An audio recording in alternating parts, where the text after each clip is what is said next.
back to News Geelong. The Surf Coast Shire offices are in moving mode this weekend as it relocates to the new community and civic precinct at 1 Merrijig Drive, just off the Surf Coast Highway. Ian Nichols has more. This is the new Surf Coast Civic Complex and sporting facility, which all up, with land included, is going to cost in excess of $40 million. But the Surf Coast Shire are very proud of what they've achieved here. It's taken a very long time to move out of the Grossmans Road facility and into this new state-of-the-art building. We're talking with the Surf Coast Mayor, Councillor Dean Webster, and the Chief Executive Officer, Mark Davies. It's been a long time in the making, so certainly for me it's taken 3.5 years to get us here, and as of Monday we'll be open for business. And 17 years at Grossmans Road, you're leaving it all behind. We are, but it's going to a good purpose with new childcare facilities going there. So it's a great outcome, and we're moving out here. And this is something that we started looking at about 7 years ago, mainly around sporting and recreation facilities. And this is just one component of this whole civic precinct, which is the new offices for our staff and for the community. And our staff don't have to work out of portables anymore. Well, it's a vast difference, isn't it, Mark? This is state-of-the-art from top to toe. Absolutely. This is one of the very few five-star design sustainable green buildings in Australia, and probably only the second dedicated office, I think, in terms of civic offices that I'm aware of that's being built at the moment. And so it's been a courageous decision by Council to invest in a major project like this, but I guess between the civic offices and all the new sporting precinct, it'll be a lasting legacy for many generations to come. Well, Dean, we have asked you, of course, before about the power generator up there on the roof. Could you explain in lay terms, because we're getting better shots of it now? Yes, it's a wind turbine, and also we've got solar panels on the top. So it just we're showing by example that alternative energy is a good thing to do. And your sporting facilities, of course, they're not to be overshadowed. They are extraordinary out there. I believe there's 2 AFL-sized football grounds just for starters. Yes, look, in the first stage is 1 AFL football oval, 1 soccer field and 4 netball courts, and they're all state-of-the-art. They're all watered by recycled water, so that'll ensure they're green all year round, and I guess the sporting clubs are looking forward to playing on them. Well, it's going to be a hive of activity, there's no doubt about that, moving in over the weekend and taking customers from Monday as well? Yes, that's right, from 11 a.m. Yeah, we'll have customers coming through the door, and it should all run smoothly, shouldn't it, Mark? Absolutely. Plenty of parking out there, you think? Yes, there's plenty of parking. Certainly that was one of the issues that we had at Grossmans Road after you managed to make your way through the school crowd. There wasn't very much parking, but we've certainly got plenty of parking for visitors and our staff. And so it's very accessible for the community to come into our customer service area. And the future, still more work to be done, obviously, but we'll be following that with a great deal of interest. That's right. This is just stage 1. We've got indoor recreation facilities, childcare facilities, and lots of other passive recreation infrastructure going in here over the next sort of 4 or 5 years. And the building we see behind us, Mark, that's connected with the sporting complex?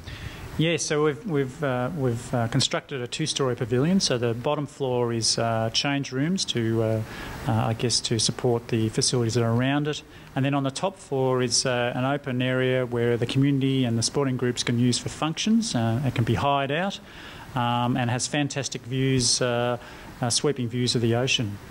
Well, congratulations. You've been working, as you said, a long time on this, and we've arrived at what is going to be a landmark building for the Surf Coast. Yeah, thanks, Ian, and we hopefully the community come and have a look and see how much user-friendly this new facility is. At the brand new Civic Centre and Sporting Complex on the Surf Coast, this is Ian Nichols for News Geelong. The federal government is pressing for mandatory pre-commitment in the state-driven gaming industry that, if it goes ahead, will have significant impact on our own community clubs. News Geelong spoke with the Vice President of Clubs Victoria and President of the Geelong and District Football League, Neville Whitley, regarding a very important community meeting next Monday evening. If mandatory commitment comes in, Graham, it'll affect our clubs grossly, because there'll be a downturn in income. That, therefore, all the clubs that do give sponsorships out to to football clubs, netball clubs in our instance, but the RSLs, all other sporting clubs, and will not be able to receive the financial benefits they are at the moment. So it is really important that people attend this community meeting on Monday night at Buckley's at 6 p.m, because it could affect jobs, it could affect the income and the future of clubs in Victoria. Neville, the mandatory pre-commitment that's being pushed through by the federal government, what is the mandatory pre-commitment? Mandatory pre-commitment means that everybody who enjoys to play the poker machines will have to register, and all machines will have to be changed, which will cost about $3 billion, it's estimated, across Australia to change the machines. And everybody, as I said, that plays the machines would have to sign and use a card and limit them, or put their limit on what they wish to spend per day. And that is unfair, it's unworkable. We believe that voluntary pre-commitment should be in, and the state government's looking at that at the moment. And I think this federal government's just been pushed a little bit by the Wilkie proposal, and it's not good for pubs or clubs in the future. Since the introduction of gaming into our community clubs and pubs, it's been a state government responsibility and continues to be so, managed very well. Why all of a sudden the federal government sticking their nose in? Well, I think, as I said before, Wilkie from Tasmania, he put up the proposal to give the Labor government the power to govern.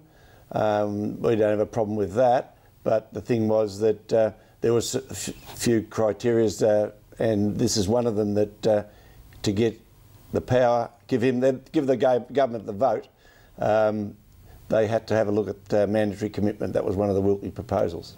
And the state government continues to provide positive policies.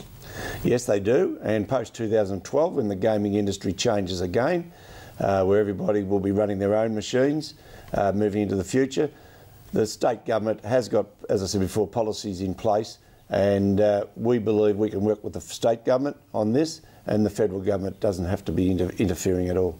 We as a greater community in Geelong, particularly in sporting regions and other community activities, have received great support from our community clubs. What effect is it going to have on those, and in particular also the Geelong District Football League? Well, most people would know that Geelong District Football League are the landlords of Buckley's Entertainment Centre, and our clubs enjoy a rental out of that venture.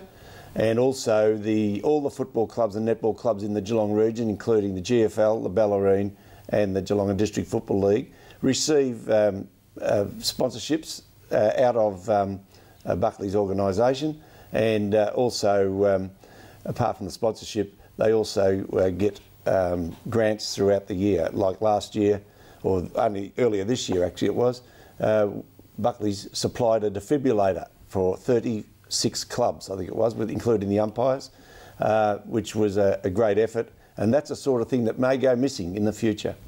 As we go to a break on News Geelong, we return with sport and weather after this.